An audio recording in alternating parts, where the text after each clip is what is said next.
Bleu një shtëpi të lirë, por nuk i përmban dot lotot nga gëzimi kur zbulon çfarë fshihej në obor. Kur 35 vjeçari John Reynolds nga Texasi bleu një shtëpi me 3 dhoma gjumi në qytetin e vogël të Mineral Wells në vit për vetëm $20,000, ai nuk kishte idenë se çfarë do të gjente në oborin e saj.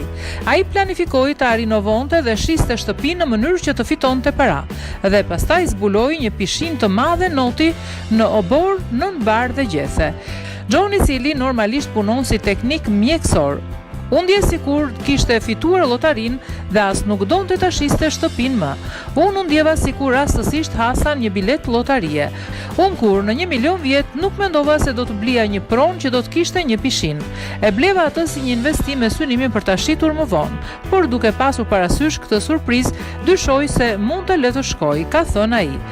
Shtëpia u ndërtua në vitin 1955 dhe pasi pronari më parë shëndiq, askush nuk jetoi në të për një vit. Prona ishte mbi populluar me bar.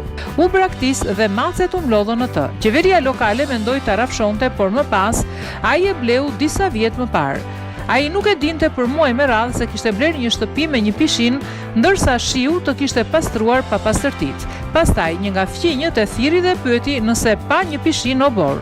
Ju deshën plot 18 muaj për të rinovuar shtëpinë dhe pishinën 9 me 5 metra. Pishina ishte plot me balt, pjesë makinash dhe orendi të vjetra. Ai investoi $10,000 për rinovimin e saj. Sipas disa vlerësimeve, tashmë ajo kushton 16 herë më shumë.